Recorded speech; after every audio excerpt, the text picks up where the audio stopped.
I'm Dr. Isabel, medical doctor and founder of Doctoronamission.com, where I coach you to live up to 100 years young and healthy with lifestyle medicine. Now, in today's coaching session, you will be learning about how you can have radiant skin and age gracefully. Yes, like who doesn't want that? I do. How about you? Listen up. So, we've got to understand that our skin, we're going to start from the skin, okay?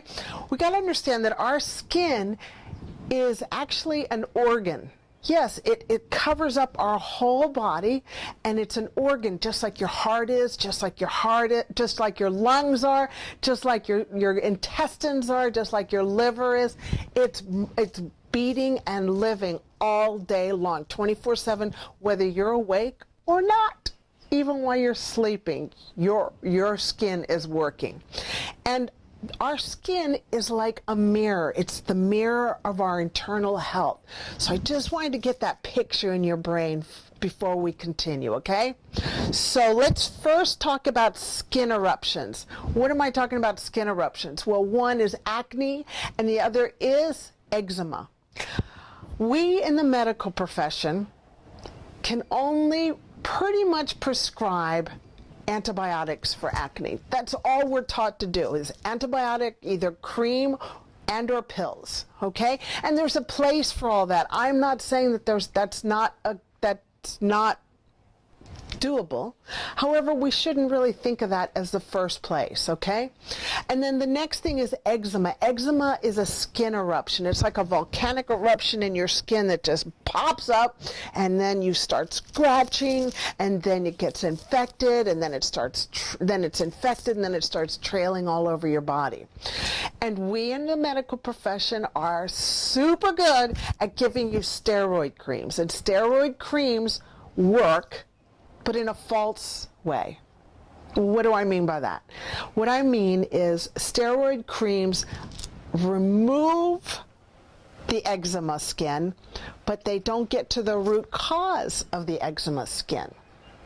And I've got so many patients that come in going, I want my eczema cream, I want my steroid creams.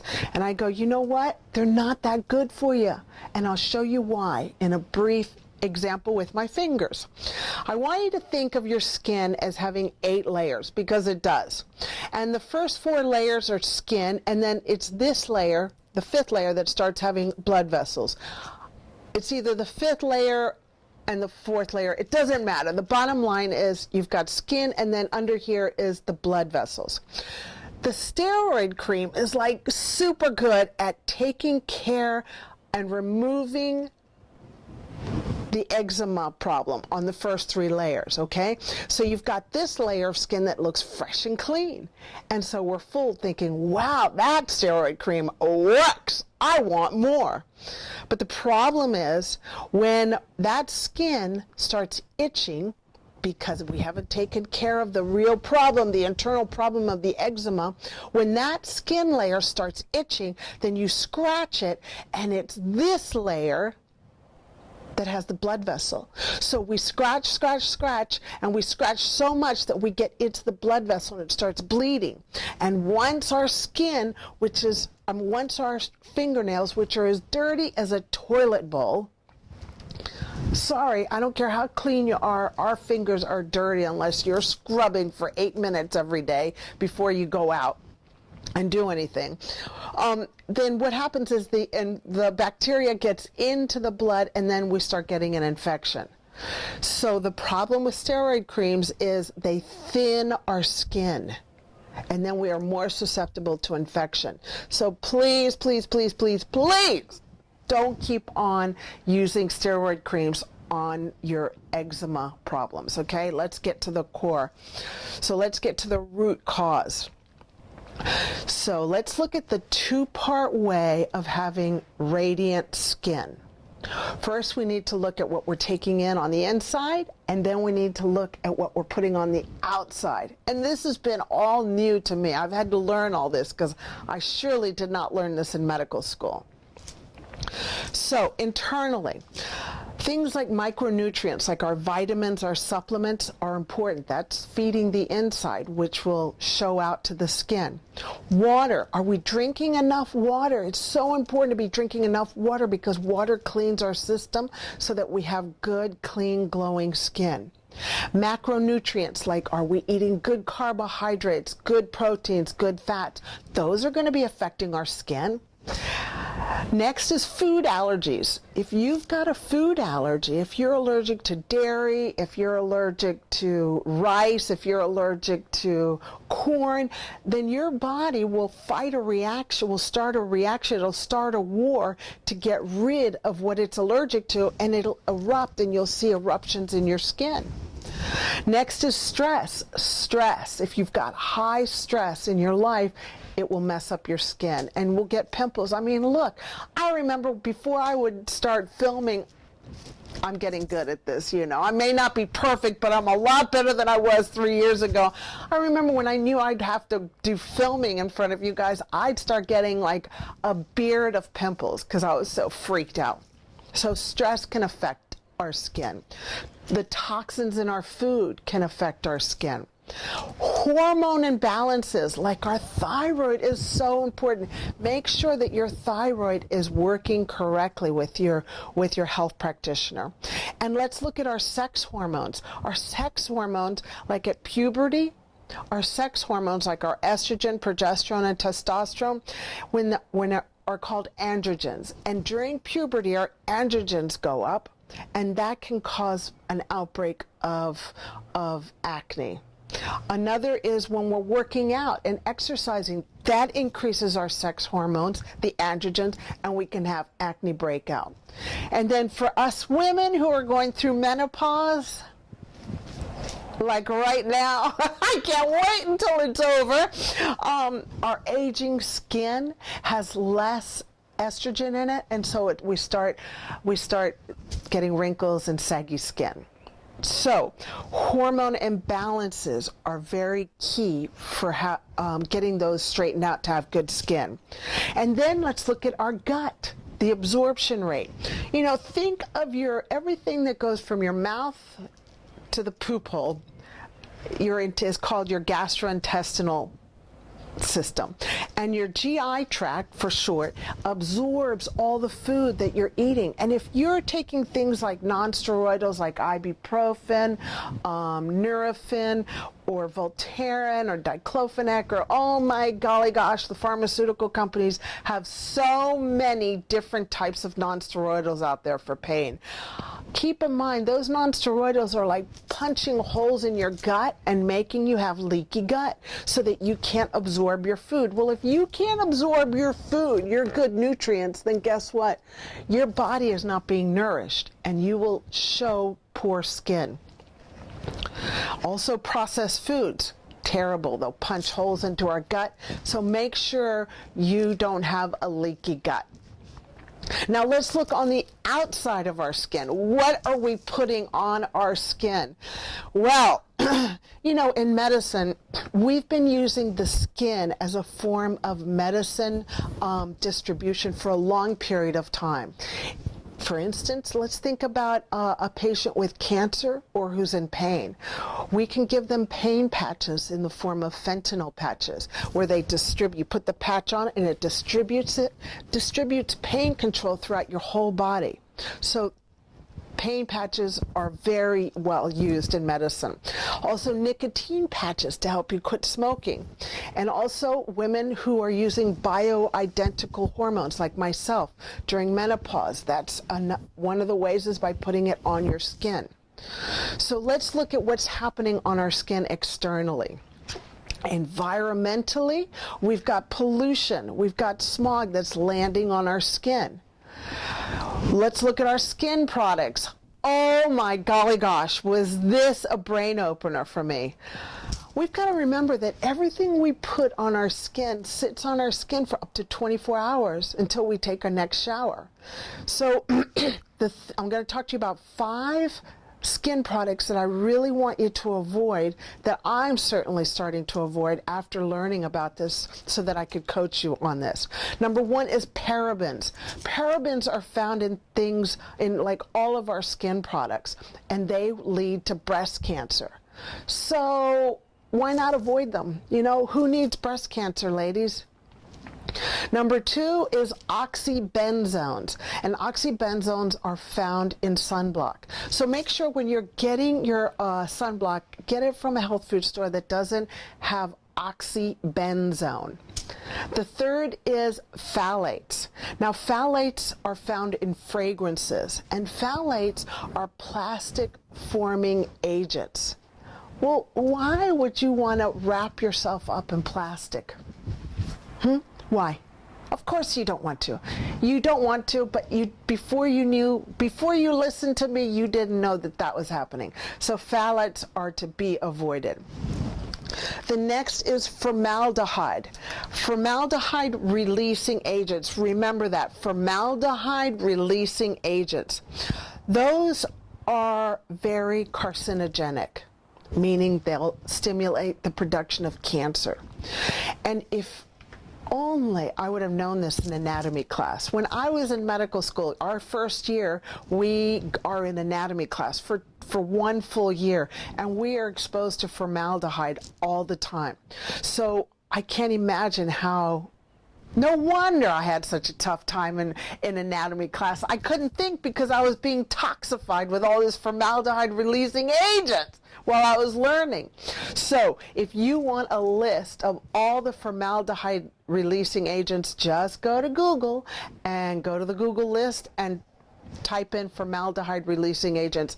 I'd have to be here another 3 hours explaining to you all the different products. And if you want to, go to Environmental Working Group. That's EWG.org. That's Environmental Working Group, EWG.org. And they are a plethora of information about environmental toxins. The fifth product that I really want you to stay away from is petroleum-based products. Petroleum, petrol. Petroleum is a chemical to make gasoline. Now, we know that petroleum is often used in Vaseline, and we are taught as parents to use Vaseline on our kids' bottoms. Well, why would we do that? Because we're being tricked into thinking that Vaseline is good for the baby's bottom. But essentially what we're doing is we're putting gasoline on their skin. We're burning their skin. So avoid Vaseline on babies. But for ladies out there, this is so sad for me to tell you, but petroleum base is found in all of our lipsticks unless they're petroleum free. So what's the problem with putting lipstick that's petroleum based on our lips?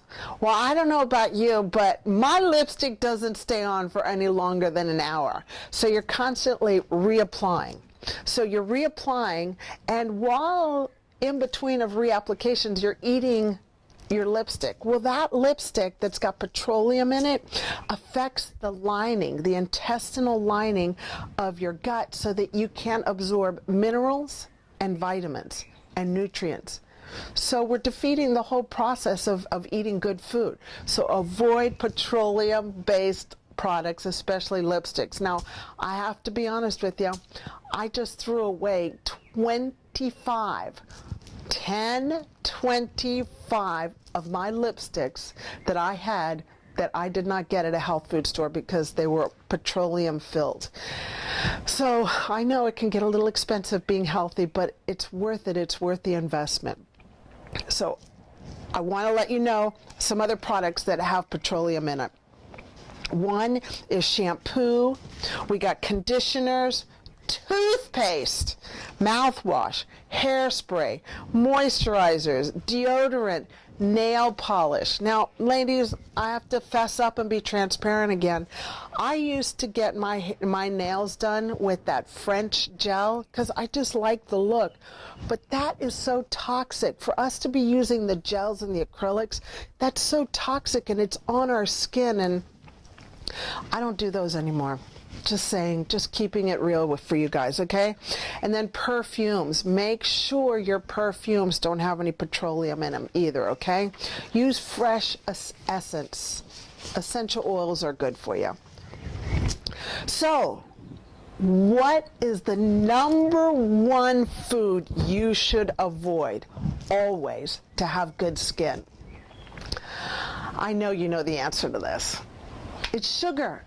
Yes, sugar. And I'm not talking about sugar, white sugar. I'm talking about white sugar, but I'm also talking about sugar found in fruit, in grains, in alcohol, and of course in your candies, in your lollies. And when you're eating your fruits and your grains and your fruits and your grains, make sure you're eating a good carbohydrate, a good protein, and a good fat together, because that keeps the blood sugar stable and your insulin stable, okay? So the reason we want to stay away from sugar is because it accelerates aging. Hello! Sugar ages us. It makes us get old and wrinkly. You want to know how? Well, it's real simple. Sugar does this process called glycation. Don't worry, I'm not going to test you on this. Glycation is simple. It's just a sugar molecule, and it goes onto your skin. And then what it does is that weave that we've got in our skin, you know, that youths have that's so nice and tight, what it does is that sugar grabs onto your skin and it relaxes the weave, so your skin starts to sag. So you start getting wrinkles and you start looking yucky. So sugar ages us. All the more reason for it to be the number one drug to stay away from if you want to have good, clean, healthy, vibrant skin and age gracefully. Now, before we land this plane, I want to talk to you about 2 foods to stay away from to avoid acne, because I've got so many parents that come in and so many kids that come in and they go, I need some antibiotics for my acne, or I need something for my skin for my acne.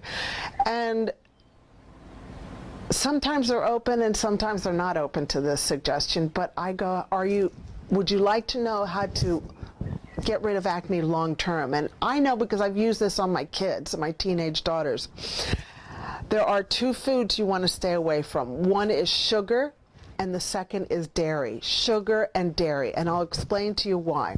Sugar, when we have sugar, it bumps up our blood sugar, okay? And then that bumps up our insulin. And insulin is a hormone that also stimulates the elevation of androgen hormones, which is our sex hormones. And the androgen hormone, the sex hormone that is elevated the most with the sugar, is testosterone. And testosterone causes acne. A lot of testosterone. That's why we see teenage boys with so much, acne, and the teenage girls with so much acne, because even girls have acne. Even girls have testosterone. Sorry about that. And then dairy. All dairy raises your androgen hormones, in particular testosterone, and that will increase your acne. So 2 foods you want to stay away from to avoid all acne. Well, okay, maybe I shouldn't say all. You could never say all, right?